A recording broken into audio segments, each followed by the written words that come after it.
وہ شخصیت پولیٹیکل نہیں ہے، وہ بھی ساتھ انہوں نے وہاں پہ گئے، اور ظاہری بات ہے پرویز الہی صاحب نے یہی جواب دیا کہ میرا بیٹا مونس جو فیصلہ کرے گا، آگے سیاست اس نے چلانی ہے، میں نے تو اپنی زندگی گزار لی ہے، اور مونس کی سیاست کو میں تو اس طرح خراب نہیں کر سکتا، قربانی ہے میں دے لوں گا بیٹے کے لیے۔ تو مونس الہی صاحب جو ہیں ان کے ساتھ بھی پرویز الہی صاحب کی میں آپ کو یہ بتا دوں کہ گفتگو کروائی گئی ہے، اور اس وقت ایک الزام لگایا جا رہا ہے جی چودھری پرویز الہی صاحب کے اوپر، اور یہ اسد طور نامی جو ایک صحافی ہے یا یوٹیوبر ہے یا جو بھی ہے،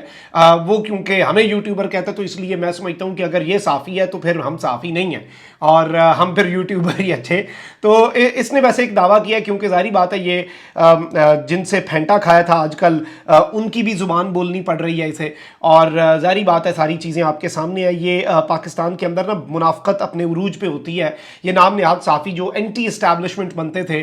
جب ان کے آقا پرو اسٹیبلشمنٹ ہوئے تو وہ بھی پرو اسٹیبلشمنٹ ہو گئے۔ اس کا مطلب ہے نظریات کی جنگ نہیں تھی، یہ صرف مفادات کی جنگ تھی، اور یہ سیاسی جماعتوں کے ٹاؤٹس کی حیثیت جو ہے بہت سے ان میں سے لوگ جو ہے وہ رکھ لیتے ہیں، اور میں کسی ایک کو نہیں سنگل آؤٹ کر رہا، میجورٹی یہ ہے، دس از واٹ دا پیپل سے، اور لوگ یہ بات کرتے ہیں، میں کسی ایک کو سنگل آؤٹ نہیں کرنا چاہ رہا۔ تو ان صاحب جو ہیں انہوں نے یہ انکشاف کیا ہے کہ چودھری پرویز الہی بیسیکلی ایک ریٹائرمنٹ جو ہے، ایک بڑی امپورٹنٹ ریٹائرمنٹ جو ہے اس کا انتظار کر رہے ہیں، اور یہ ریٹائرمنٹ جو ہے یہ اہم ترین chief of the army staff general Asim Munir کے بعد جو اہم ترین پاکستان کی فوج میں عہدہ ہوتا ہے، اس عہدے پر موجود جو شخصیت ہے یعنی کہ D G I S I, ان کی چونکہ ریٹائرمنٹ ہونی ہے، اور جنرل ندیم انجم صاحب جو ہیں ان کے والے سے یہ نون لیگ کے صحافیوں نے یہ بات کہی کہ نواز شریف صاحب شاید انہیں اب ایکسٹینشن نہ دیں، کیونکہ نواز شریف صاحب نے آج تک کسی چیف کو نہیں دی، تو اب وہ D G I S I کو بھی ان کا ٹینیور جو ہے وہ مکمل کرنے کی اجازت شاید نہ دیں، اور ان کی ریٹائرمنٹ سے پہلے انہیں پوسٹ کر دیا جائے، پھر وہ ریٹائر ہوں ایز کور کمانڈر اور سم تھنگ، اس طرح کی چیزیں آلریڈی ڈسکس ہو رہی ہیں۔ تو یہ کہا جا رہا ہے کہ جی چودھری پرویز الہی صاحب فی الحال یہ ایکسپیکٹ کر رہے ہیں کہ ٹیبلز ٹرن ہو سکتے ہیں، نرم گوشہ پی ٹی آئی کے لیے ابھی بھی بن سکتا ہے، اور پرویز الہی صاحب چونکہ طاقتور حلقوں کو بہت قریب سے سمجھتے ہیں، he has worked with them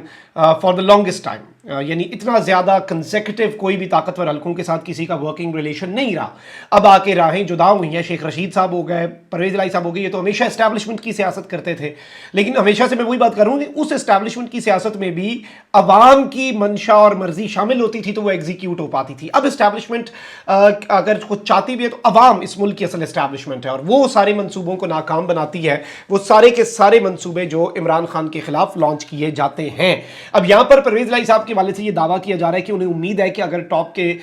جو ایجنسی کے اندر دو اہم ترین لوگ ہیں، پاکستان کی جو انٹیلیجنس ایجنسی ہے، وہ اگر چینج ہوتے ہیں، یہ ان صاحب کی طرف سے دعویٰ ہے، تو اس کے بعد معاملات جو ہیں وہ عمران خان صاحب کے حق میں بہتر ہو سکتے ہیں، یا عمران خان صاحب کے لیے نرم گوشہ پیدا ہو سکتا ہے، چیزیں واپس ٹریک پہ آ سکتی ہیں، and Pervaiz Elahi is waiting for that time, اس کے بعد وہ کوئی امپورٹنٹ ڈیسیژن لیں گے یا ایسا فیصلہ چودھری صاحب کریں گے جو کہ آبویسلی دیکھ بھال کے وہ کریں۔ اب ذرا جاتے ہیں دوسری خبر کے اوپر۔ اینکر عمران ریاض خان جو ہیں جنہیں لاپتہ کر دیا گیا، وہ غائب ہو گئے، وہ سیالکوٹ ایئرپورٹ سے باہر جا رہے تھے، اور ظاہری بات ہے آپ کو پتہ ہے کہ ملک کے اندر بولنا کتنا مشکل ہو چکا ہے، اور امپورٹنٹ چیز یہ ہے کہ بولنا ہے۔ مجھ سے میں آپ کو یہ بھی بتاؤں کہ بہت سے لوگ کہتے ہیں کہ آپ بہت عرصہ باہر کیوں رہے رجیم چینج آپریشن کے دنوں میں،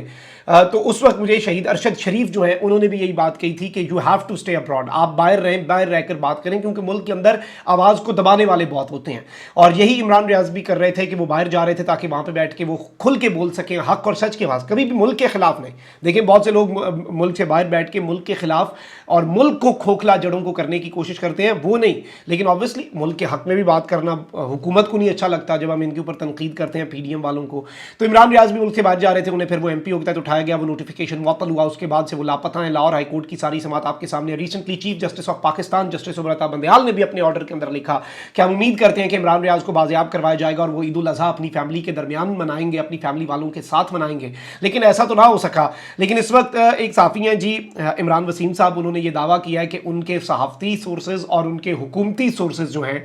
وہ یہ کہہ رہے ہیں کہ عمران ریاض خان جو ہیں وہ کچھ دنوں یا میکسیمم 1-2 ہفتے کے اندر واپس آ سکتے ہیں۔ اللہ کرے کہ ان کی خبر درست ثابت ہو اور ان کی بات جو ہے وہ سچ ثابت ہو، عمران ریاض صحیح سلامت جس حالت میں اٹھایا گیا تھا اسی حالت میں واپس آئے۔ ریسنٹلی عمران ریاض کی جو وکیل ہے میاں علی اشفاق، جو کہ بہت زیادہ چیزوں کو دیکھ رہے ہیں اور پھونک پھونک کر قدم رکھ رہے ہیں، کیونکہ ہمارا مقصد اس وقت کسی سے لڑنا نہیں، ہمارا مقصد اپنے بھائی عمران ریاض کو صحیح سلامت زندہ واپس لانا ہے، اس کے علاوہ اور کوئی ہمارا مقصد نہیں ہے، کوئی کسی سے لڑائی نہیں ہے۔ تو انہوں نے بھی یہ بات کنفرم کی کہ عمران ریاض ٹھیک ہے، وہ جس جس شہر میں ہیں وہ بھی پتہ ہے، اور وہ ایک سویلین ادارے کی تحویل میں ہیں، اور کس کے کہنے پر اس تحویل میں ہے وہ ایک الگ سٹوری ہے، لیکن فی الحال جو فزیکل ان کی آپ کہہ لیں کہ پریزنس ہے وہ ایک سویلین ادارے کے انڈر ہے، اور یہ ساری چیزیں اس وقت انہوں نے بتائیں. تو آبویسلی یہ معاملہ جو ہے یہ بھی بڑا اہم ہے، اور عمران ریاض خان جو ہیں اللہ کرے کہ وہ واپس آ جائیں اور ان کی رہائی کے حوالے سے یہ جو دعویٰ ہے یہ درست ثابت ہو جائے. اب ذرا آ جاتے ہیں مین خبر کے اوپر. آپ کو پتہ ہے کہ عمران خان صاحب جو ہیں انہوں نے توشہ خانہ کیس میں چیف جسٹس اسلام آباد ہائی کورٹ جسٹس عامر فاروق جو ہیں ان پر عدم اعتماد کا اظہار کر دیا ہے، اور انہیں کہا ہے کہ آپ دوسرے بینچز کو منتقل کریں، اور یہ پٹیشن دائر کر دی ہے. درخواست میں ڈسٹرکٹ الیکشن کمیشن جو ہے انہیں فریق بنایا گیا ہے، اور چیف جسٹس سے چیئرمین پاکستان تحریک انصاف کی درخواستیں سننے سے معذرت کی استدعا کی گئی ہے. اور اس سب کے اندر آبویسلی عمران خان صاحب کل اسلام آباد کی عدالتوں میں 14 کیسز میں پیش ہوں گے، اور 190 ملین پاؤنڈ اسکینڈل کیس کی سماعت اسلام آباد کی احتساب عدالت کے اندر بھی ہونی ہے. عمران خان صاحب جو ہیں ان پر تھانہ کرال میں درج مقدمے میں ڈسٹرکٹ کورٹ اسلام آباد میں پیش ہوئے تھے. ان کے وکیل نعیم حیدر پنجوتا صاحب سیکیورٹی خدشات کی وجہ سے حاضری سے استثناء کی درخواست دائر کی. جوڈیشل مجسٹریٹ نے عمران خان صاحب کی حاضری سے استثناء کی درخواست پر سماعت کی، اور دلائل کے بعد معزز عدالت نے درخواست کو منظور کرتے ہوئے کیس کی سماعت 9 ستمبر تک ملتوی کر دی. آج کی یہ کل اب خان صاحب نے 14 کیسز میں پیش ہونا ہے. اس میں آپ کو یہ بتا دوں کہ چونکہ F8 کی جو کچہریاں ہیں وہ بہت زیادہ انسیف ہیں، اس سے پہلے بھی عمران خان صاحب کی سیکیورٹی کے لیے انہیں جوڈیشل کمپلیکس میں منتقل کیا گیا تھا، تو عمران خان صاحب کے جو کیسز ہیں انہیں جوڈیشل کمپلیکس میں منتقل کیا جا چکا ہے، اور وہ جوڈیشل کمپلیکس میں ان کی سماعت ہوگی. F8 کی کچہریوں میں عمران خان صاحب کے کیسز کی سماعت نہیں ہوگی. اس کے ساتھ چیف جسٹس اسلام آباد ہائی کورٹ پر عدم اعتماد کا اظہار کر کے انہیں کہا گیا کہ دوسرے بینچ کو سماعت کے لیے آپ کیس ریفر کر دیں، اور آپ سماعت سے معذرت کر لیں کیونکہ آپ ان بائسڈ نہیں رہے، آپ بائسڈ ہو چکے ہیں، آپ نے اپنی بائس بہت سے کیسز کے اندر دکھا دی ہے. اب یہاں پر میں آپ کو یہ بھی بتا دوں کہ عمران خان صاحب کو کوئٹہ میں ایک وکیل جو ہیں ان کے قتل کے مقدمے کے اندر گرفتار کرنے کا بھی منصوبہ ہے. آپ کو پتہ ہے کہ کس طرح سے وہ وکیل عمران خان صاحب کے خلاف پٹیشنر تھے. انہوں نے عمران خان کے اوپر آرٹیکل 6 لگانے کی استدعا کر رکھی تھی. سماعت سے ایک دن پہلے ان کا قتل ہوا. اس قتل کے چند گھنٹوں کے اندر اس وکیل کی طرف سے پاکستان کے جو وزیر اعظم ہیں ان کے مشیر کی طرف سے ایک پریس کانفرنس کر کے عمران خان کو قاتل قرار دے دیا گیا. اور عمران خان صاحب نے یہ بات بارہا کہی ہے کہ مجھے کوئٹہ کے اندر اب 2 ہی منصوبے ہیں، یا تو بھٹو کی طرح اس قتل کے مشورے کے اندر مجھے پھانسی پہ لٹکا دی جائے، یا پھر مجھے کوئٹہ سماعت کے لیے بلا کر کیس کی سماعت کے لیے مجھے وہاں پر کوئی حملہ کروا کے مروا دیا جائے. یہ خدشات عمران خان صاحب ان خدشات کا اظہار کر چکے ہیں. اللہ تعالیٰ ان کی حفاظت کرے. اب یہاں پر عمران خان صاحب کی گرفتاری کا بھی خدشہ ہے، ہی از مینٹلی پریپیئرڈ. وہ جب بھی اسلام آباد جاتے ہیں یہ خدشہ ہوتا ہے کہ انہیں اریسٹ کیا جا سکتا ہے، اور ان کے اریسٹ کا آلریڈی ماحول بن چکا ہے. تو اب سارے کیسز تو عمران خان صاحب یا تو لاہور یا پھر اسلام آباد کے اندر ان کی سماعت کریں. کوئٹہ والا کیس کیونکہ کمپلیکیٹڈ ہے. اب اس سب کے اندر بڑی امپورٹنٹ چیز یہ ہے ناظرین کرام کہ عمران خان صاحب جو ہیں ان کے حوالے سے کیس جو ہے یہ ایک بہت بڑا کھڑاک ہوا ہے، اور کوئٹہ قتل کے مقدمے کے خلاف عمران خان کی درخواستوں پر سماعت کے لیے عمران خان صاحب نے سپریم کورٹ آف پاکستان میں درخواست دائر کر دی، اور سپریم کورٹ کا 2 رکنی بینچ بھی چیف جسٹس نے بنا دیا ہے، وہ کل سماعت کرے گا. اور یہ 2 رکنی بینچ جو ہے اس میں جسٹس اعجاز الحسن اور جسٹس عائشہ ملک کل صبح 9 بجے سماعت کریں گے. وکلا کے مطابق عمران خان بھی سپریم کورٹ کے سامنے پیش ہونے جا رہے ہیں اس کیس کے اندر، اور عمران خان صاحب سپریم کورٹ آف پاکستان میں پیشی دیں گے، اور وہاں پر پیش ہو کر جو معاملات ہیں وہ عمران خان صاحب اپنے سامنے اپنی ساری چیزیں رکھیں گے. اور اس کیس کے اندر یہ ساری چیزیں بڑی امپورٹنٹ رخ بھی اختیار کر سکتی ہیں.